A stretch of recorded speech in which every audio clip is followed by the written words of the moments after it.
What's up, guys? What's up? Welcome back to the channel. I was thirsty like I was walking through an Algerian desert there, but I'm back. But guys, I just want to recap match day 2 of the UEFA Champions League.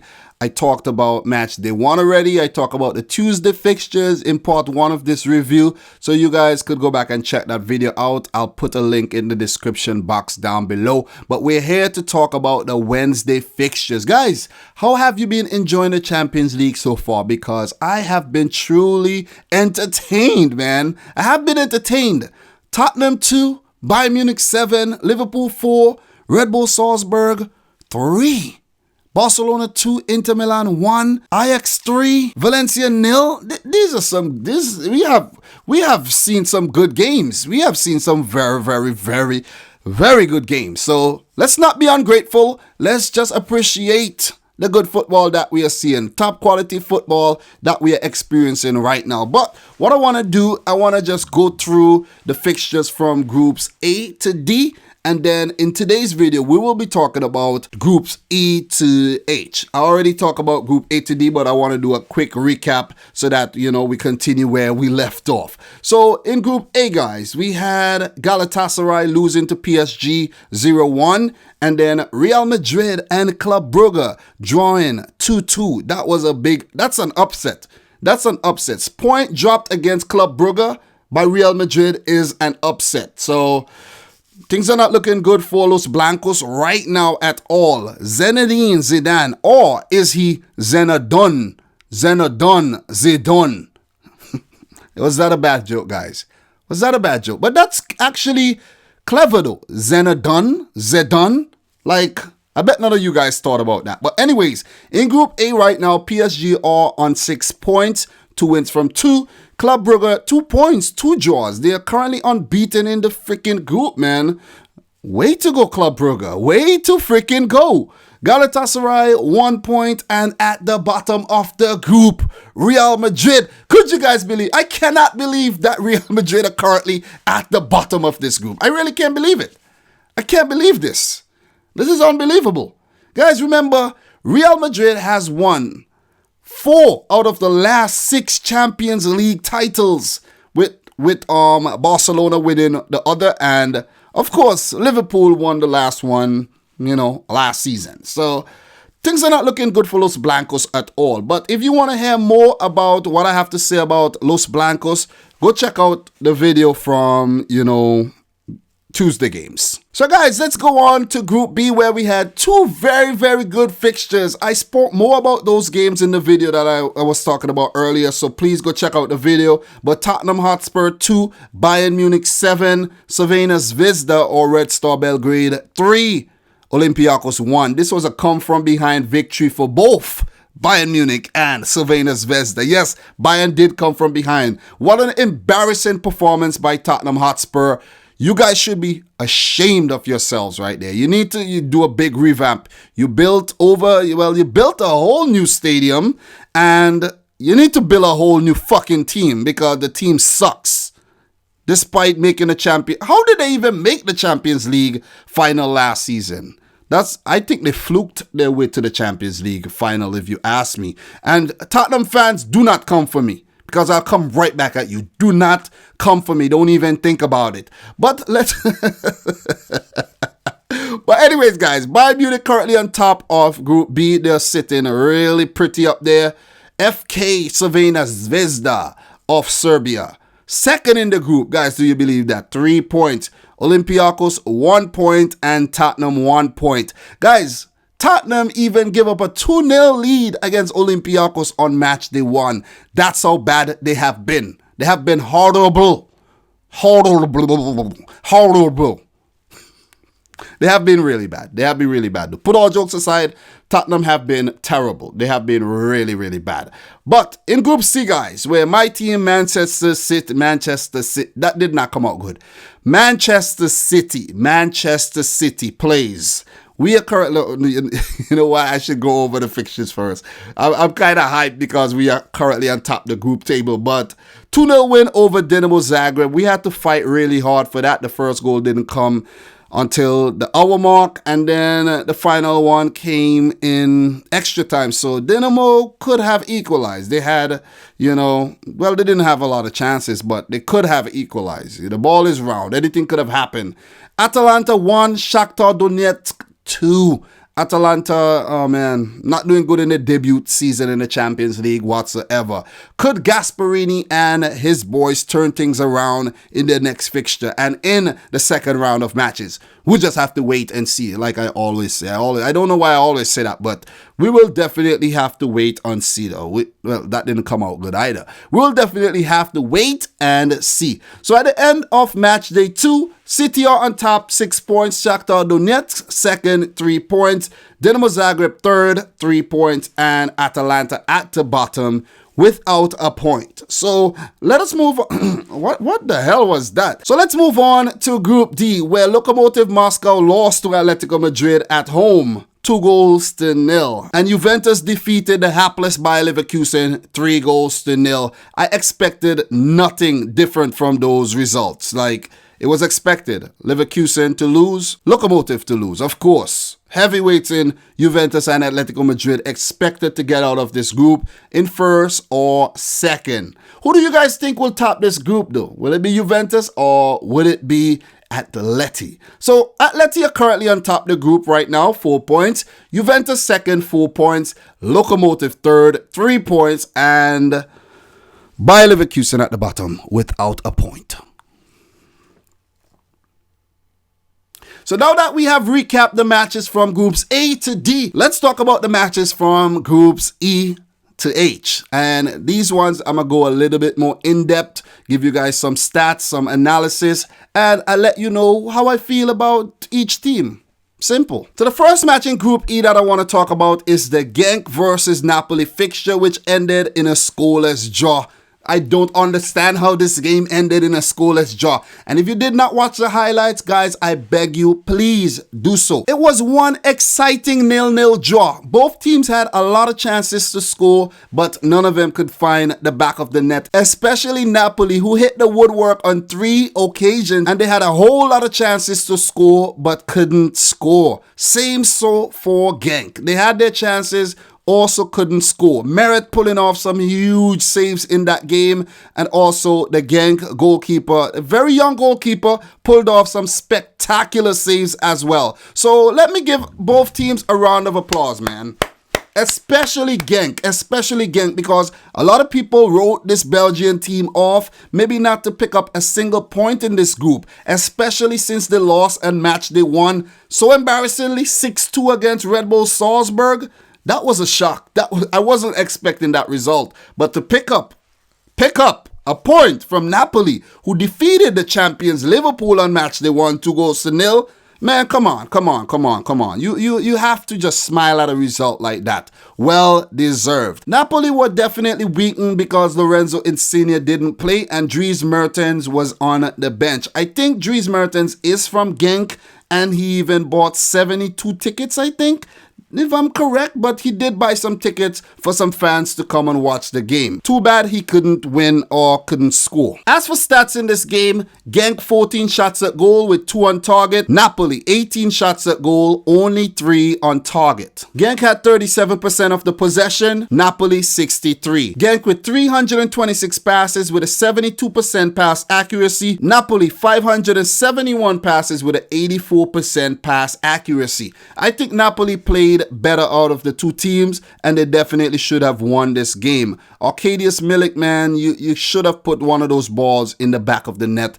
You guys were too fucking wasteful. Simple. To give you guys some more insight on this fixture, the match between Genk and Napoli saw 31 shots attempted, the most in a Champions League game, while ending goalless since Sevilla 0, Man United 0 in February of 2018. So it was a stalemate, but they could have scored. Way too many shots, none in the back of the net. Guys, if you see my eyes kind of red, I was actually rubbing it, okay? Don't get distracted. Genk have not won any of their 14 matches in the Champions League. 8 draws, 6 losses. No team has played more games without a victory in the history of the European Cup or the Champions League without ever winning, along with Floriana FC and Shamrock. Rovers, also with 14 games without a win. Not a good record to have at all. Napoli have failed to score in back-to-back away games in the Champions League for the first time in the club's history in the competition. Not a very good stat at all, Napoli. You have to travel better. A lot of teams do not travel well at all. Liverpool. Barcelona. So guys, let's move on. So guys, let's move on to the other fixture. Liverpool 4, Red Bull Salzburg 3. What a thriller. Guys, I made a complete video talking about that one. I'll put the link in the description box down below. Please go check it out. It's a fun one to watch. But what a game, man. What a game. Sadio Mane, Robertson, and Mohamed Salah with a brace scored for Liverpool, while Hwang Hee-chan took Virgil van Dijk's soul away while he scored in the 39th minute. Takumi Minamino scored in the 56th and Erling Haaland in the 60th. Erling Haaland now has 4 goals in the Champions League. But you know who also has 4 goals? Serge Gnabry. Haha. So guys, after match day 2, Napoli leads the table with 4 points. Red Bull Salzburg actually second with 3 points. I know in the other video I said that Liverpool was second, but it's actually Red Bull Salzburg. I'm reading from the official UEFA website. So thanks to the person who told me, who corrected me on that one. Thank you for calling me out on my error. The holders Liverpool are currently third in the group with 3 points, and Genk at the bottom with 1 point. Good job, Genk, for picking up that point though. Very good job. What I want you to do for me, Genk, I'm giving you homework, Genk. Please, when Liverpool comes to your backyard, please hold them to a 0-0 draw. Thank you very much in advance. Or even pick up a win. That would be even sweeter. So let's move on to Group F, where we had a fixture between Slavia Praha and Borussia Dortmund. That one ended in a 2-0 win for Dortmund on the road. Very good win for Dortmund. Well deserved after they played their hearts out on match day 1 against Barcelona, only to settle for a 0-0 draw. Well deserved 3 points here. Both of Dortmund's goal was scored by Achraf Hakimi. I think he is he still on loan from Real Madrid, or did Dortmund buy him? I can't remember. But guys, let me know in the comment section down below. But those were 2 very good goals for Hakimi. I watched the game in and out of it. It was kind of boring, but I did, I had it playing, but I'm not going to lie, I wasn't watching all the action, but I did see the Hakimi goals though. Slavia Praha played well. Their crowd was really noisy. They were behind the team. They had opportunities to score and they didn't score. Masopust even got a boot to his face twice. How unlucky. So Slavia Praha, you played well without result again. On match day 1, Slavia Praha did pick up a draw, so they are proven to be a tough nut to crack in this group. After all, it is the group of death, so they're definitely putting out some good performances though. So they have to be proud of themselves. They can't keep their heads down and get trashed by Barcelona or Inter in their next game. So Slavia Praha, come on, do yourself a favor and score some goals though. You need goals. Goals win matches. Goals pick you up points. And I do have some stats to back up what I just said. Slavia Praha 16 shots at goal, 7 on target, comparing to Dortmund's 9 shots at goal, 4 on target. So good stuff.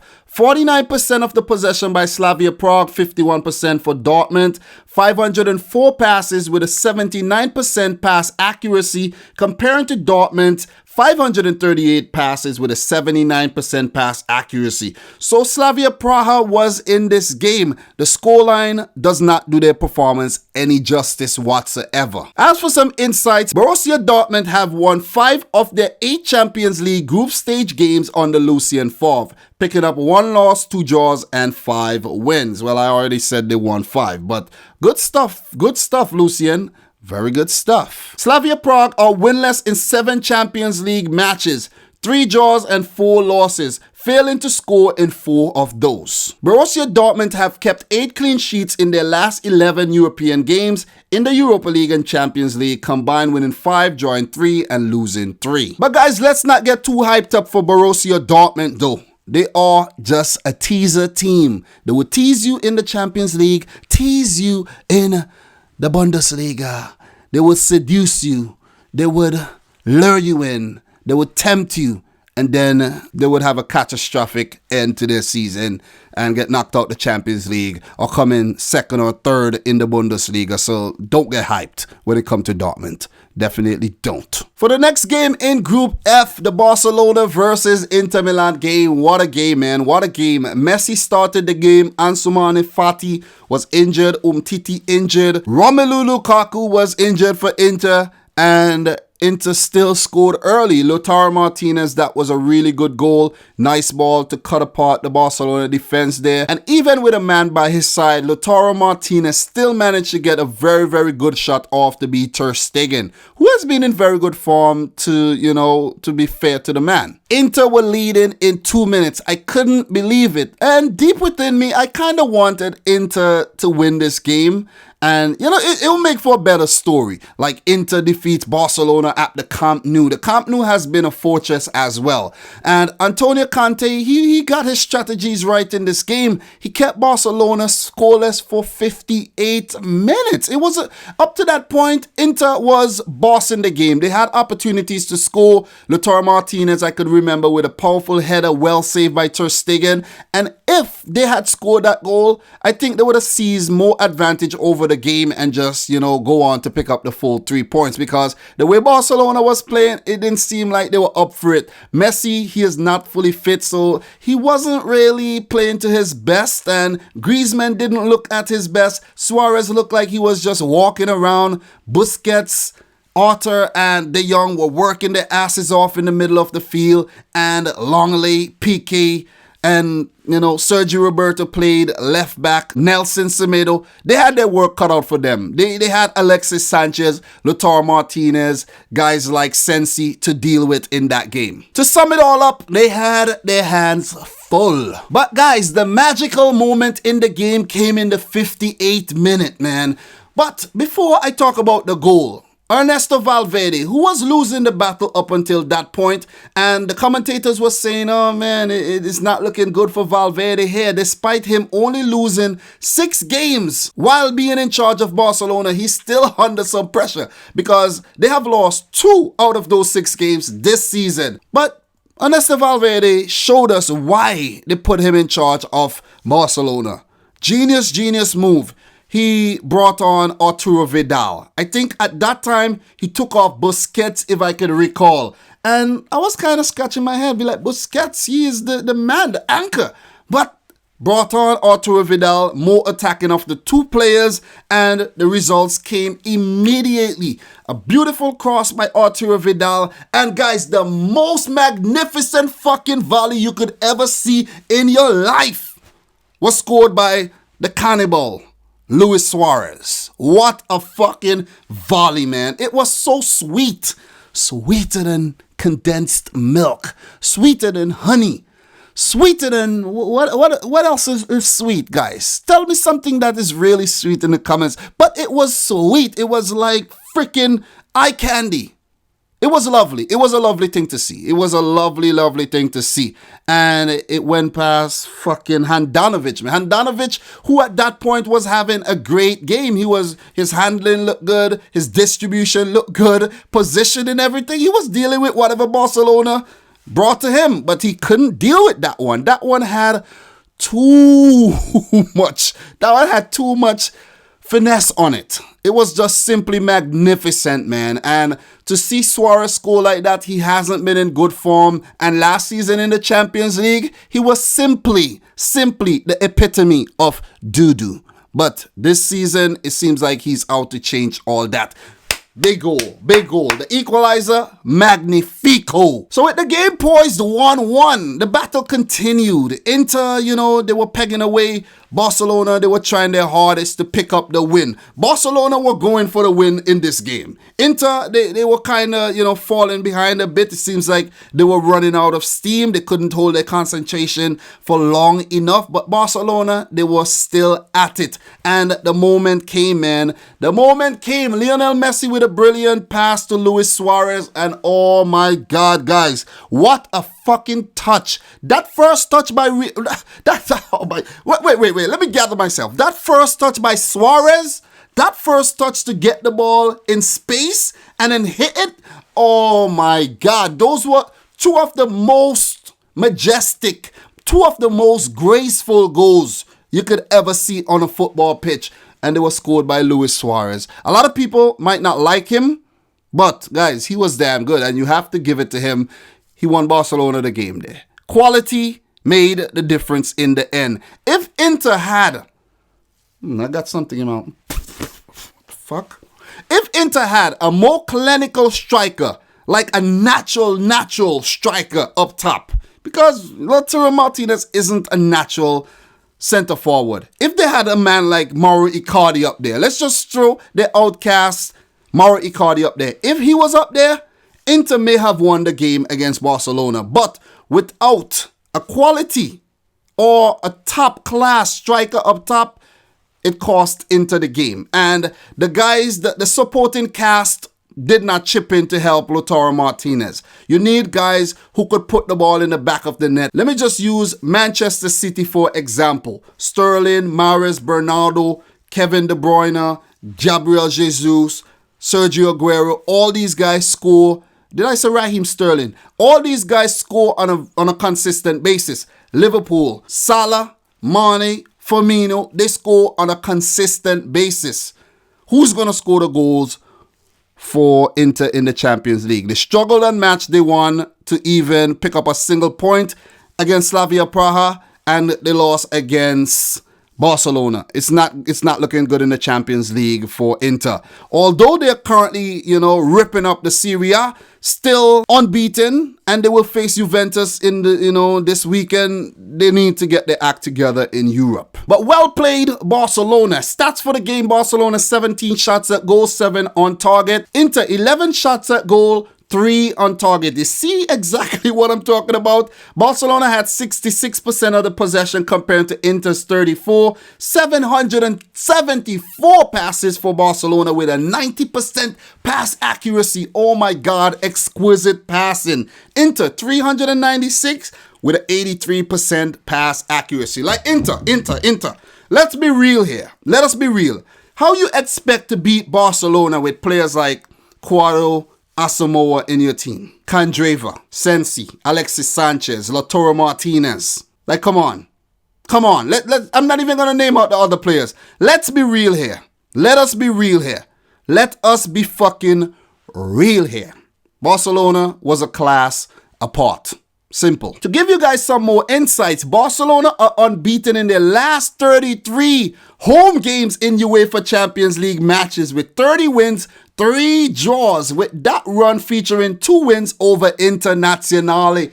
Simply ridiculous. And that was last season they beat Inter. Simply ridiculous. The Camp Nou is a fortress. Anfield is a fortress. A lot of teams need to follow suit. City, are you listening? City, are you listening? You can't make teams come to the Etihad and beat you like Liverpool did.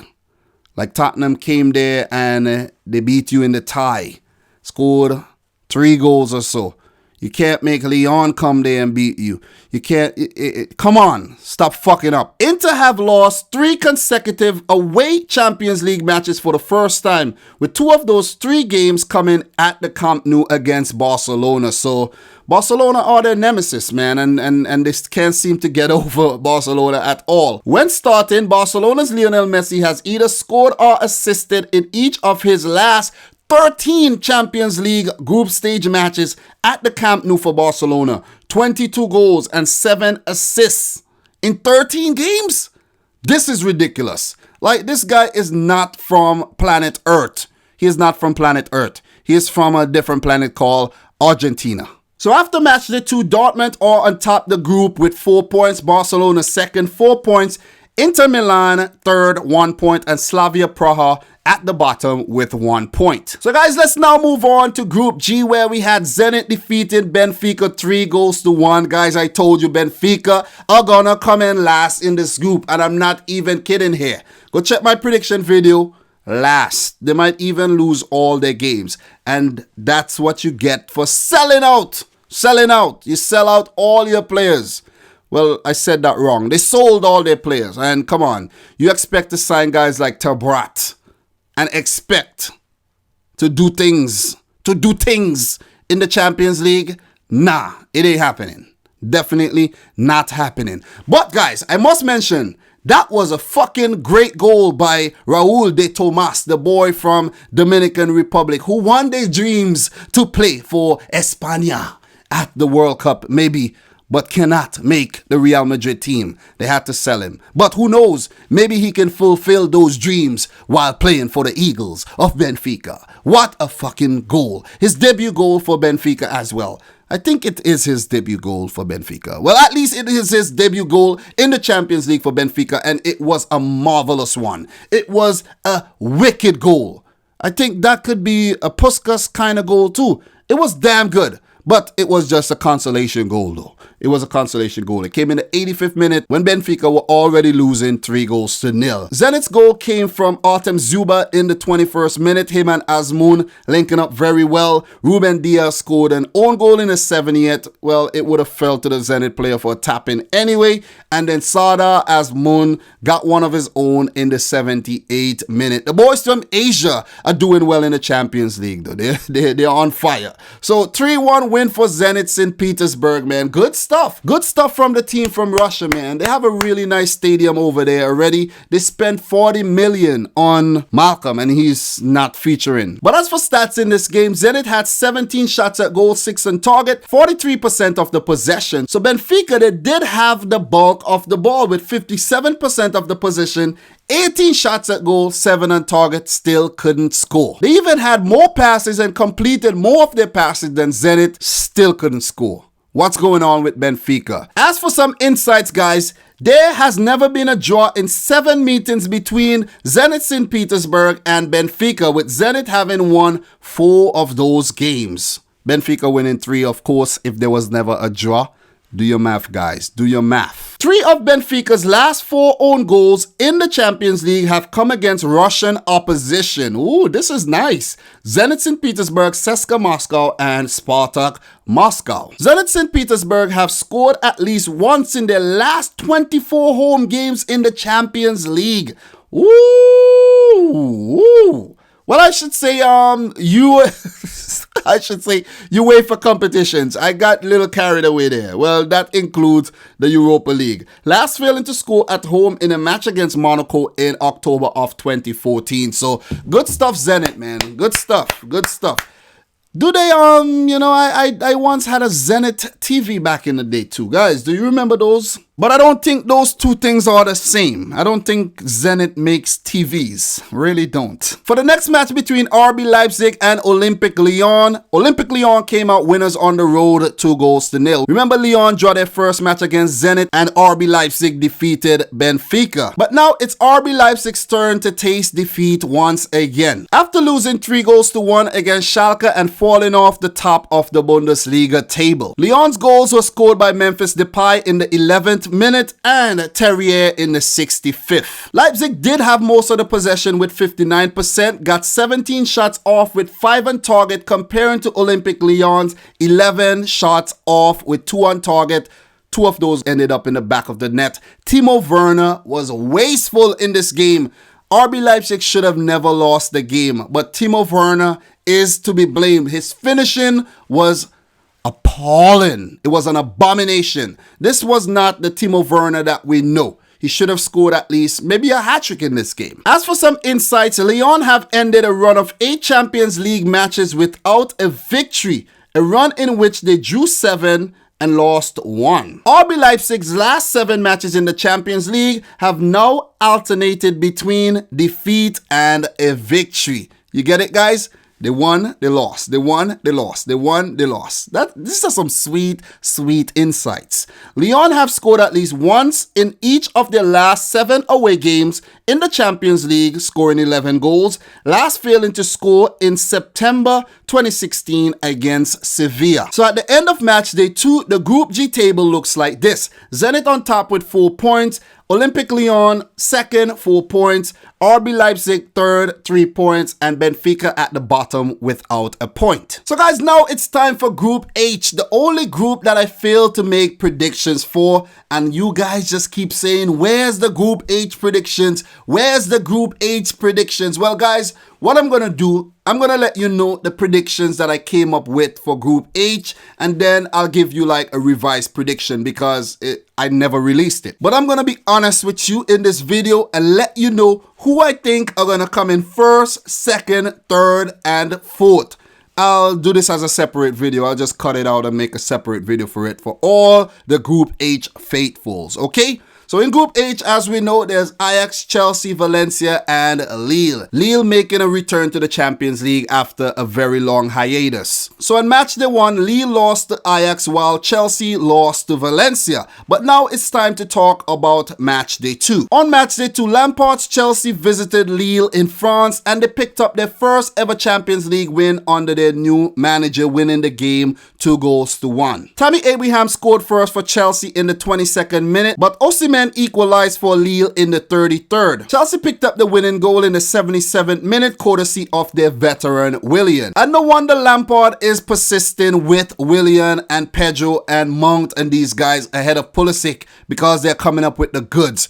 Pulisic, you could be frustrated all you want. If you are not producing the goods, how do you expect to get fucking game time? Whenever you get the opportunity, score or assist, and he has no choice but to put you in the 11 every time.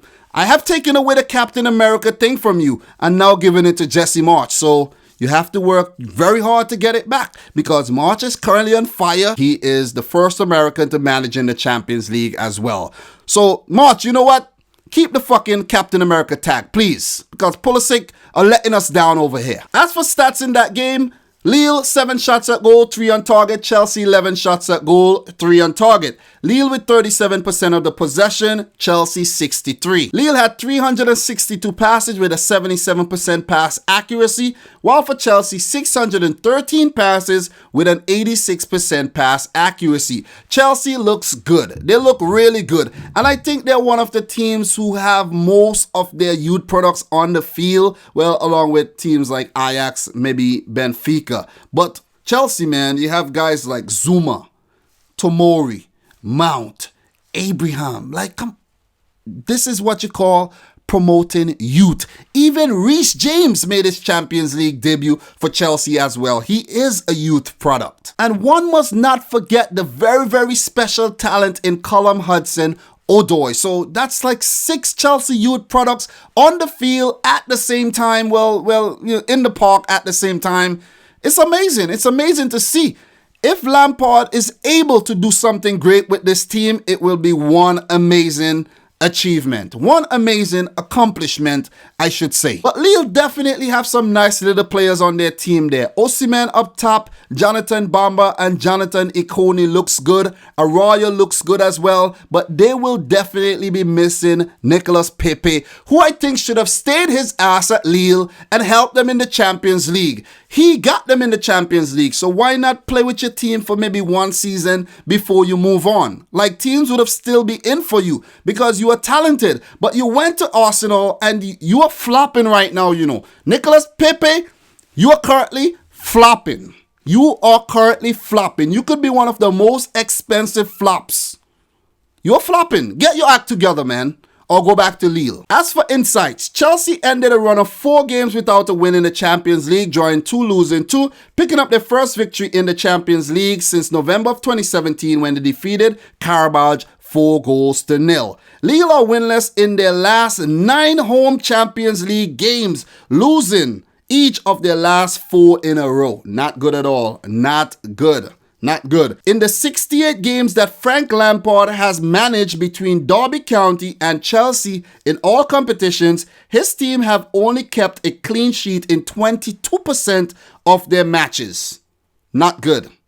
Also, not good. So let's move on to the final match of this segment. Valencia versus Ajax. Ajax defeated Valencia 3-0. Guys, to be honest, to be completely honest with you guys, last season I didn't predict Ajax to do a single thing. They got all the way to the semi-finals and only lost because of a brilliant hat-trick by Lucas Moura. He scored a hat-trick.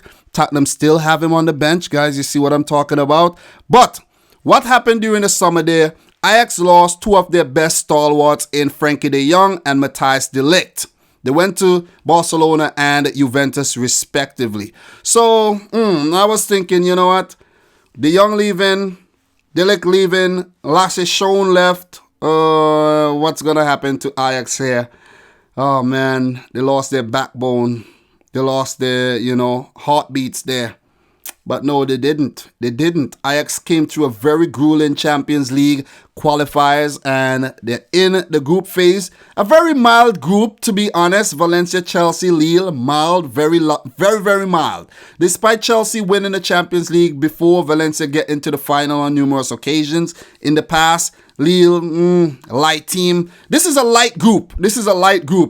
Ajax, they would have been smiling. But to be honest, guys, before I go into this game anymore, I did not expect Ajax to do well this season at all. But you know what? Let me just finish talking about this game. Hakim Ziyech with that 8-minute goal, man. Oh my fucking God. What a goal.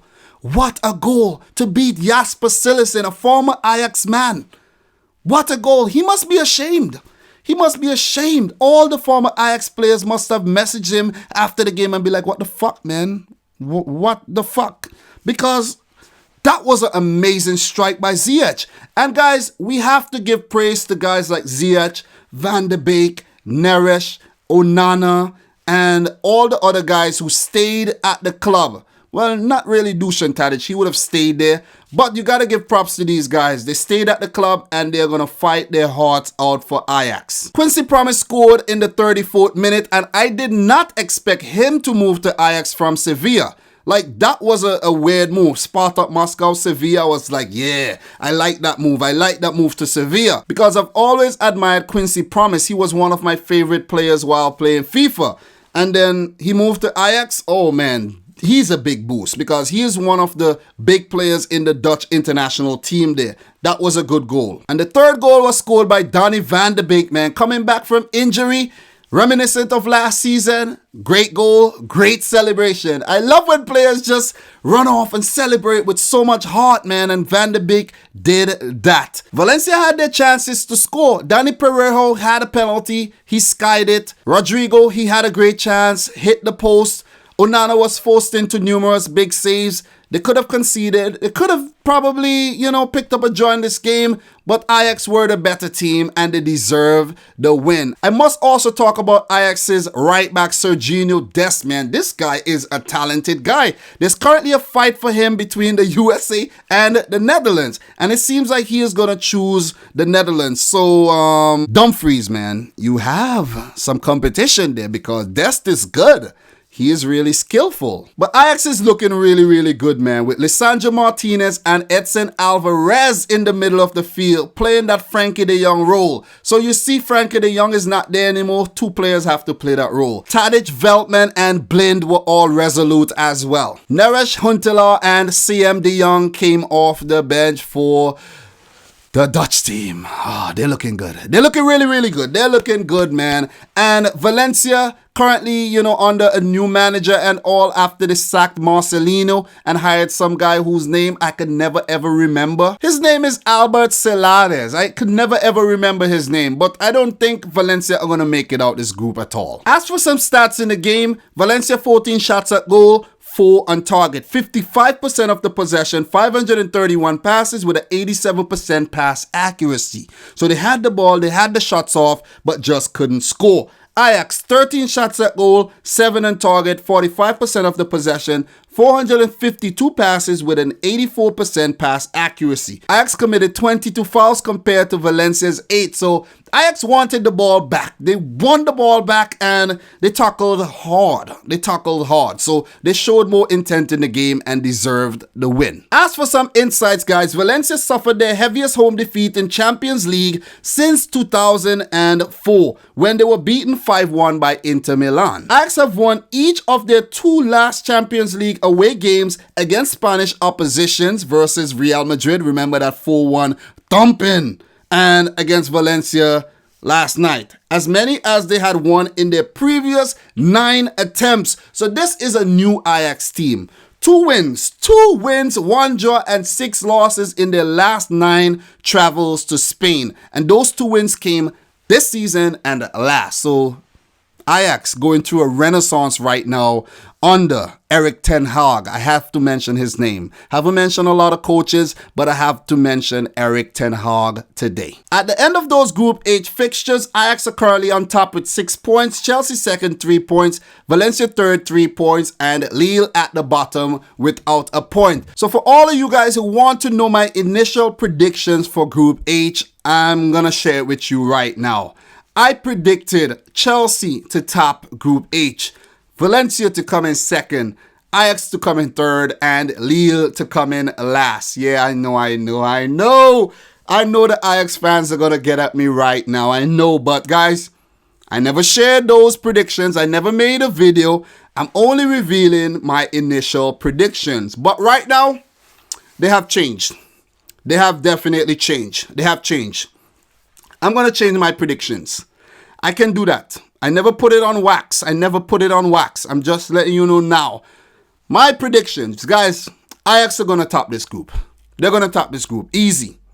They're going to top this group. And I'm glad I did not make that video, to be completely honest, because I would have been looking really stupid right now. Ajax will top the group. I'm going to go for Chelsea under Frank Lampard to come in second here. Valencia to come in third. They're not a happy bunch right now with that new manager. They loved Marcelino. And I'm going to go for Lille to place last. So that's my predictions here. Ajax, man, you have really impressed me. I'm impressed with Chelsea as well, but they still are yet to find their identity. I'm going to give them a few more games until they heat up. Valencia, as I say, you know, they don't look like a team that means business at all. And Lille, they're trying, but they're just not good enough without Nicolas Pepe and guys like Thiago Mendes and whoever else they sold during the summer. They cashed in, basically. They cashed in. But guys, that's my predictions now for Group H. I hope you're happy now. I hope you are happy. Please share yours with me in the comment section down below. But guys, that brings it to an end of my match day 2 recap. I hope you enjoyed. If you're new around here, consider hitting the subscribe button. Smash the thumbs up button twice if you can. Well, you could only do it once. And in the comment section down below, share with me anything I missed. Please, I couldn't cover everything.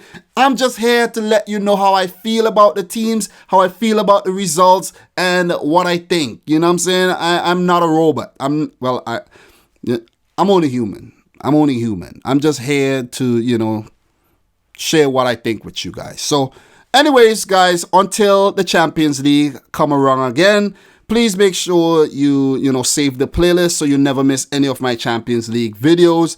And until next time, guys, thanks for watching this video. Peace out.